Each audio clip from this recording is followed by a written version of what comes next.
सबकी बार सबकी बार फिर बोलूंगा। आज पूरे देश में जो लोकतंत्र का ये महायज्ञ चला हुआ है, आज जीत तो हमारी ही होगी, क्योंकि होए वही जो राम रची राखा। 2004 से 14 तक की कांग्रेस की सरकार को देखेंगे तो घोटाले ही घोटाले थे। 2G घोटाला, कॉमनवेल्थ खेल घोटाला, कोयला घोटाला, अंतरिक्ष घोटाला, देवास घोटाला, अगस्ता वेस्टलैंड घोटाला, घोटाले पे घोटाला था। बड़े बुजुर्ग, माताएं, बहनें, मीडिया के बंधु, सबसे पहले आप सबके चरणों में प्रणाम करता हूं और आप सबका हृदय से धन्यवाद करता हूं कि आप यहां पे अपना आशीर्वाद देने के लिए आए। आप सबका तहे दिल से बहुत बहुत आभार और धन्यवाद। आज पूरे देश में जो लोकतंत्र का ये महायज्ञ चला हुआ है, आज हमारा सौभाग्य है, सभी युवाओं का भी सौभाग्य है कि हम उस दौर में पैदा हुए जहां पे पूरे देश का नेतृत्व जो है, आप सब भली भांति जानते हैं कि विश्व के लोकप्रिय नेता आदरणीय मोदी जी द्वारा किया जा रहा है, जो कि पूरे विश्व में जिन्होंने भारतीय संस्कृति का पूरे विश्व में उन्होंने लोहा बनाया है। और आदरणीय अनुराग ठाकुर जी आज यहाँ पे आए हैं। मैं पूर्ण रूप से इनको आश्वस्त करता हूं, बल्कि विश्वास जताता हूं कि आने वाले लोकसभा चुनाव में जब पिछली बार आप 4 लाख वोट से जीते थे, इस बार ये जो 5वीं बार 5 लाख पार का नारा लगेगा और आपको और मैं विश्वास दिलाता हूं कि इस बार जो रिकॉर्ड आप बनाएंगे वो केवल आप ही के द्वारा आगे टूटेगा।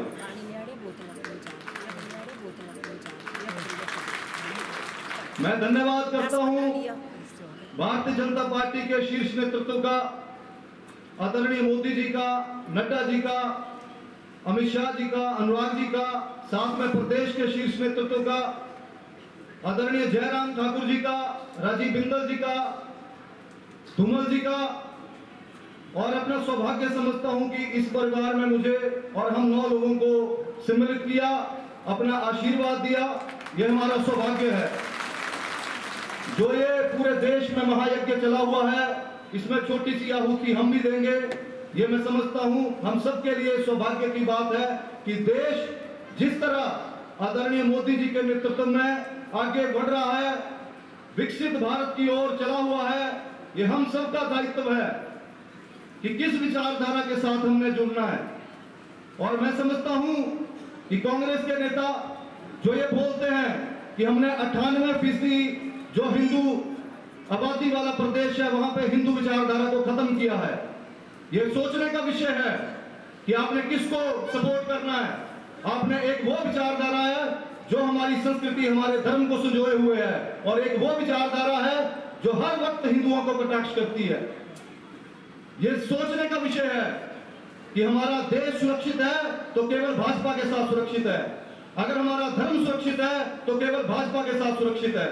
और मैं समझता हूं कि इससे बड़ा सौभाग्य का मौका हमें जीवन में कभी नहीं मिलेगा कि तीसरी बार मोदी सरकार को भी लाना है और अनुराग ठाकुर जी को भी 5वीं बार सांसद बनाना है।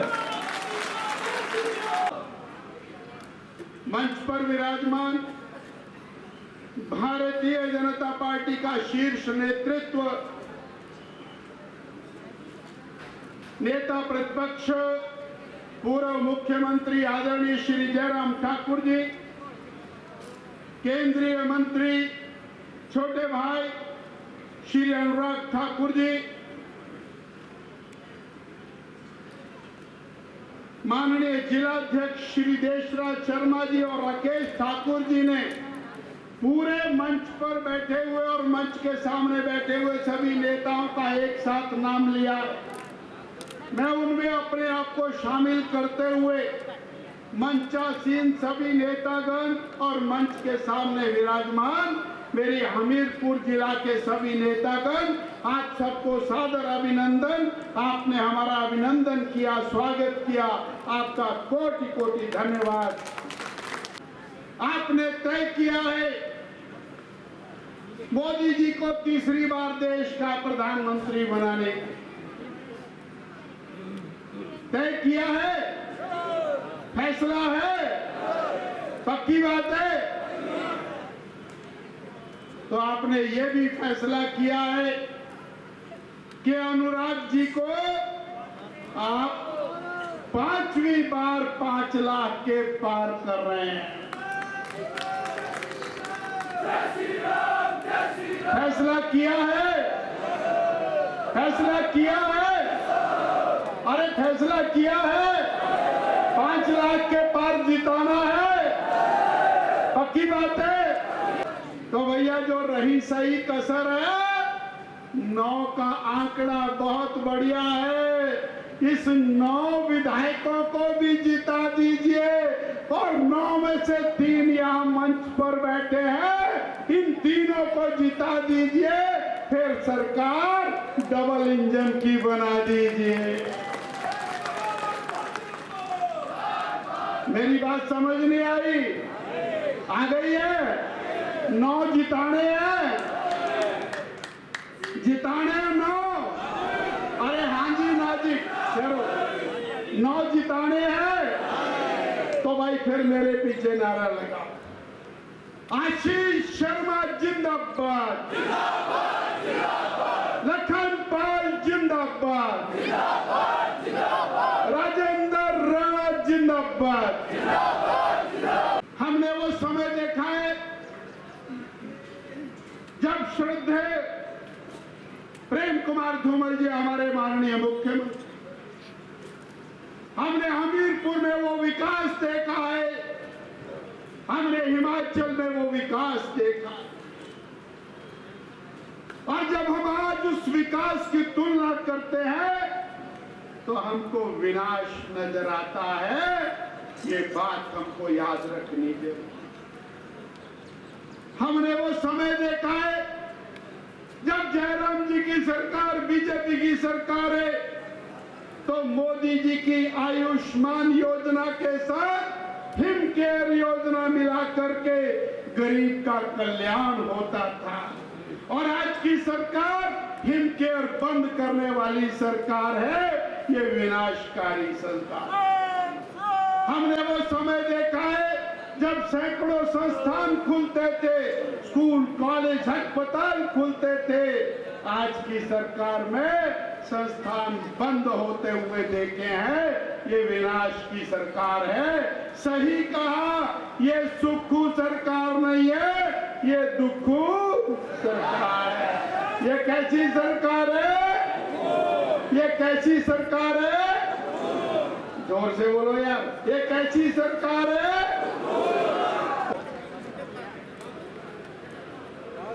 और मेरे हिसाब के बारे में चिंता मत करिए, लेकिन आपका हिसाब कैसे खराब हो गया? आप 43 से 34 पहुंचे, हम 25 से 34 पहुंचे। और जब परिणाम की बात आई, जब बराबर हो गए, तो हमें दिल से भरोसा हो गया एक बात को लेकर के, अब जीत तो हमारी ही होगी, क्योंकि होए वही जो राम रची राखा। जिस मनु सिंह भी ने सुप्रीम कोर्ट में जाकर के भगवान रामचंद्र के अस्तित्व को ललकारा था, राम पैदा ही नहीं हुए थे, राम का अस्तित्व हमको साबित करके दिखाओ। राम काल्पनिक है, सिर्फ भावनाओं में निर्णय नहीं कर सकता है। वही मनु सिंह जी राज्यसभा के कैंडिडेट थे कांग्रेस पार्टी के, और जब हमको लगा कि आज निर्णय जो होगा, निर्णय वही होगा जो राम भक्त हैं, भगवान रामचंद्र जी का आशीर्वाद राम भक्तों के साथ होगा। पर्ची निकली, पर्ची निकलने के बाद निर्णय यही हुआ कि भारतीय जनता पार्टी के सांसद हर्ष महाजन चुनाव जीत। इसलिए सनातन के खिलाफ मत बोलो मेहरबानी करके, नहीं तो परिणाम इसी प्रकार के देखने को मिले। भाई और बहनों, मैं एक बात कहूं, मैं सोचता था सुक्खू भाई सीधे आदमी हैं, सच बोलने वाले हैं, लेकिन हिमाचल प्रदेश की विधानसभा के अंदर हमने इस प्रकार से देखा उनका पूरा 15 महीने के कार्यकाल, सारे झूठ के रिकॉर्ड हिमाचल प्रदेश के इतिहास में आज तक तोड़े हैं तो सुक्खू भाई जी के नाम पे। जब भी बोलते हैं झूठ बोलते हैं।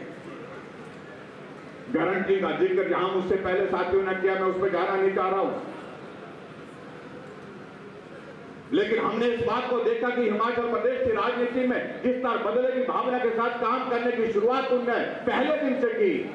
हमने कहा परिणाम अच्छा नहीं होगा। मैंने व्यक्तिगत रूप से उनको फोन करके कहा, ये जो चले हुए संस्थान, खुले हुए संस्थान आप बंद कर रहे हैं, ये आप अच्छा नहीं कर रहे हैं।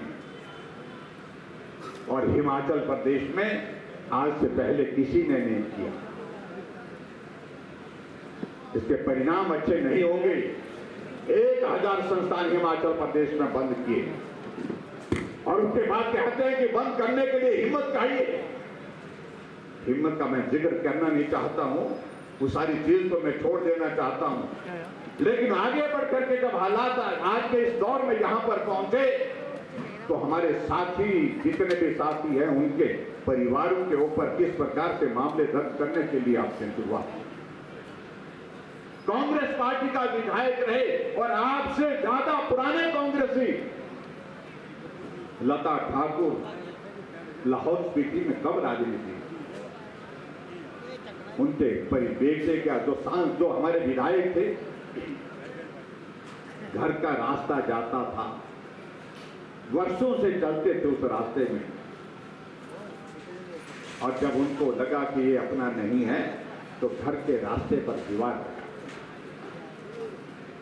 हमारे यहां पर विधायक बैठे हैं, उनके कारोबार बंद करने के लिए मामले दर्ज कर दिए गए। ये अच्छी बातें नहीं है। इस देवभूमि हिमाचल प्रदेश में कभी भी इस प्रकार से छोटी बातों में नहीं जाया जाता है, लेकिन उसके बावजूद उन्होंने किया।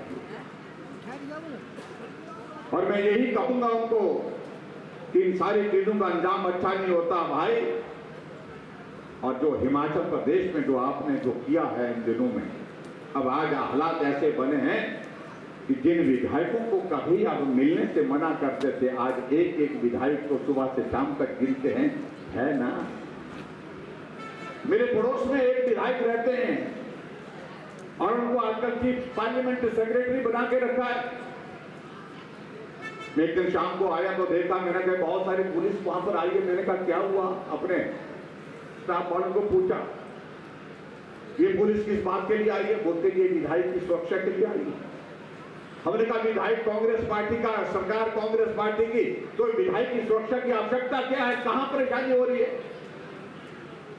बोलते सुना कि ऐसा है कि कहीं चला ना जाए। अरे कहां जाएंगे वो? और उसके बाद जब हम शाम को, रात को भोजन करने के बाद 10 बजे में देखा एक लाल बत्ती, नीली बत्ती वाली गाड़ी सारे जाते बजाते वहां पहुंचे, उतरे और वहां पर उन पुलिस वालों से पूछ रहे हैं, है ना। और एक बार नहीं, रात को 4-4 बार उनको पूछ रहे हैं। आज देश में एक ऐसी सरकार है जिसने पिछले 10 वर्षों में भारत को बहुत आगे ले जाने का काम किया, एक नई पहचान भारत की बनाई। आज से 10 साल पहले जब हम देश में आए थे, तब क्या था उस समय, अगर 2004 से 14 तक की कांग्रेस की सरकार को देखेंगे तो घोटाले ही घोटाले थे। 2G घोटाला, कॉमनवेल्थ खेल घोटाला, कोयला घोटाला, अंतरिक्ष घोटाला, देवास घोटाला, अगस्ता वेस्टलैंड घोटाला, घोटाले पे घोटाला था। हमने कहा था मोदी जी को प्रधानमंत्री बनाओ, ईमानदार सरकार देंगे। आज 10 वर्षों के बाद आपके सामने खड़ा होकर कह सकता हूं, अगर ईमानदार सरकार किसी ने दी है तो नरेंद्र मोदी ने पिछले 10 सालों में दिया है।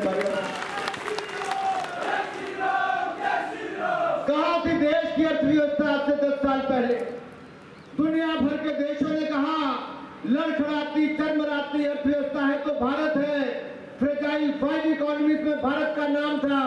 लेकिन मोदी आए, लड़खड़ाती चरमराती नहीं, अंग्रेजों को पछाड़कर दुनिया की 5वीं बड़ी अर्थव्यवस्था भारत को बना दिया।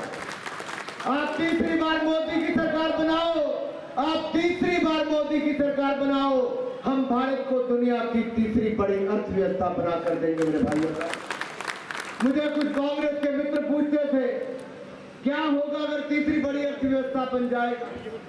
मैंने कहा बस इतना ही होगा। एक उदाहरण देकर बताता हूं क्या होगा। 2014 में देश में 74 एयरपोर्ट थे, आज 150 एयरपोर्ट है। 2014 में 96,000 किलोमीटर नेशनल हाईवे थे, आज 1.5 लाख किलोमीटर नेशनल हाईवे है। 2014 में 3,20,000 किलोमीटर ग्रामीण सड़कें थी, आज 6,95,000 किलोमीटर ग्रामीण सड़कें हैं। 2014 में 0 वंदे भारत ट्रेनें थी, आज 41 वंदे भारत ट्रेन है। 2014 में 21,000 किलोमीटर इलेक्ट्रीफाइड रेलवे थी, आज 41,000 किलोमीटर है। 2014 में केवल 5 शहर मेट्रो से जुड़े थे, आज 20 शहर मेट्रो से जुड़े हैं। 2014 में केवल 7 एम्स से, आज 22 एम्स है। 2014 में केवल 384 मेडिकल कॉलेज थे, आज 706 मेडिकल कॉलेज है।